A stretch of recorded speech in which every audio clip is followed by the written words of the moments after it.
Pizza Tower, Undertale, Among Us, Lethal Company. These games have taken the internet by storm, and nearly everyone was making videos about them or streaming these games to thousands of people. Which makes sense, because these games are super fun to play, with crazy level designs and wacky bosses you find in Pizza Tower, to the rich and beautiful story of Undertale, and the funny moments you get from both Among Us and Lethal Company. Actually, you know what? Let's not worry. Somebody stay inside.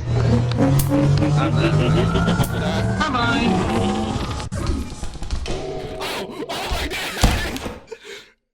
I'm in fog. This is awesome.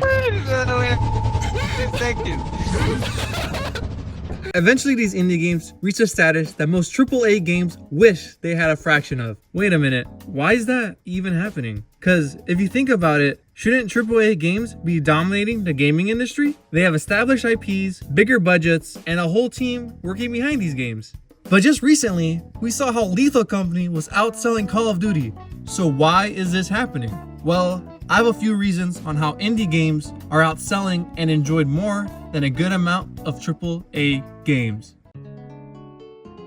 For a modern AAA game, the price of a video game is usually $60 or $70. This sounds like a good chunk of schmeckles, but buying a game like Elden Ring for $60 to experience the beautiful world building, amazing and unique combat system, and its thrilling boss battles, to me, paying that $60 is just a good deal. Take my money, FromSoft. But what's crazy is that other big video game companies expect me to pay $60 on this. Or this.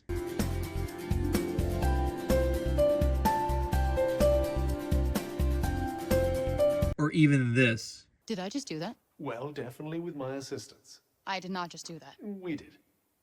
I just moved shit with my mind. Perhaps our connection has somehow awoken some abilities. I just moved shit with my mind. I just keep hearing I. I just moved shit with my freaking mind! While I could be spending a lot less on this, or this, or even that.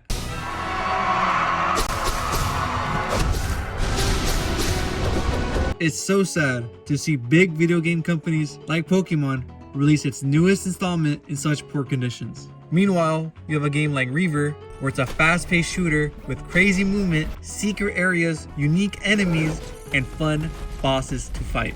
And that's all in the first level.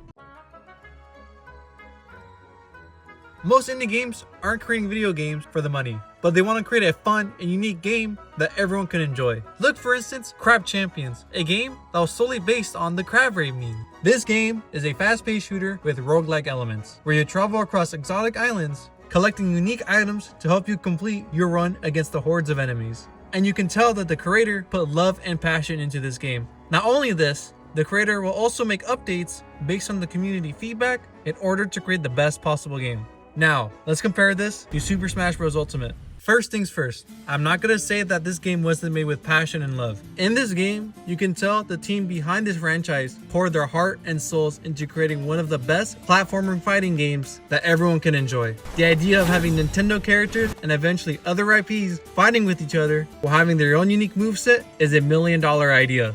Then tell me why Nintendo just hates the game. Every single time I hear about Smash Brothers now, it's about how Nintendo is ruining the franchise by not allowing competitive to happen. Nintendo is literally sitting on an infinite money glitch if they allow competitive tournaments to exist. But no, they just want to take all the profits that these competitive tournaments make and put it into their own pockets and make sure that no one plays competitive tournaments for Smash Bros. Unless it's under their name. Which is ironic because now no one is running competitive tournaments for Super Smash Bros. Ultimate. But some of you may be thinking, you can't just compare Super Smash Bros. Ultimate with Crab Champions. They are completely different games. And to you I say, yeah, these are completely different games. But the point of the matter is that indie game developers aren't making decisions solely based off the amount of money they can get from players. They just want to create a super awesome game that everyone can enjoy. Thanks to AAA games costing millions of dollars, they tend to make safer games to release in order to make a profit. Take a look at Spider-Man 2 for the PlayStation 5. This game costs $200 million to make and is understandable on why it costs so much. Because in order to create this game, Insomniac would first need to pay for the staff, such as programmers, Q&A people, custodians, and so much more. Then they'll need to pay for the licensing fee for whatever third-party game engine they intend on using. Afterwards, they'll need to pay for the equipment for the employees, such as computers, PC, mouse, keyboard, a desk, a place to work at, and so much more. And what I just described right now is just one piece of the gaming development pipeline, and this pipeline doesn't even consider marketing. So, with so much money on the line, the higher-ups in Insomniac would prefer a safer sequel in order to make a profit. And it's not just me saying that. It is not a perfect game. This game is, honestly, now the more I think about it, it's a little mid. And it's a mid because it is by far one of the safest sequels that I've ever seen to a video game. But surprisingly, reviews have ended up surprisingly mixed from outlets such as IGN or even independent reviewers over on YouTube and Twitch and everywhere else. The general consensus seems to be that Spider-Man on PS5 is an incredibly safe sequel, so much so that they don't take any real risks. Everything that is here was expected or showcased in the trailers before the game launched. But indie developers don't have to spend millions of dollars in order to make their game.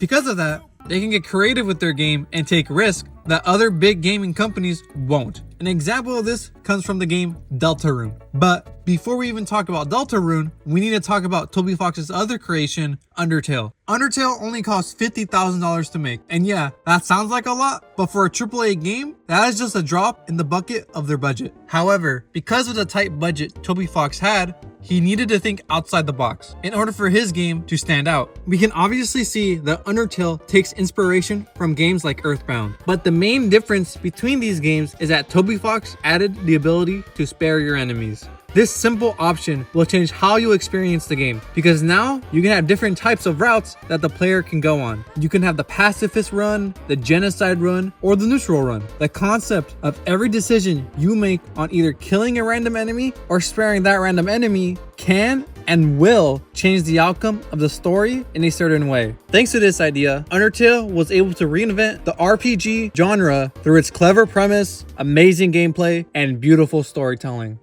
Okay. Some of you might be thinking that what Toby Fox did was that he took the already established formula of RPGs and added a creative twist on it. To some degree, I agree with you, because without Earthbound, we wouldn't have Undertale. So why am I taking the time to talk about Undertale? Well, it's because of the real risk Toby Fox took was for his next game, Deltarune. Just think about the position Toby Fox was in. You just created a game that recontextualizes what we see in gaming. So any project that Toby did next would have to compete with that. This is not me just spouting nonsense. On Twit Longer, Toby Fox decided to do a Q&A session with himself to answer some questions people might have on his next game.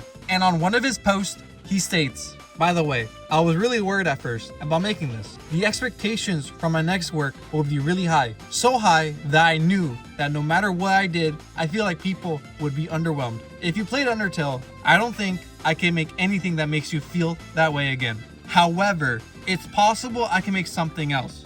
And make something else he did. Toby Fox decided to take the risk and flip the entire message of Undertale.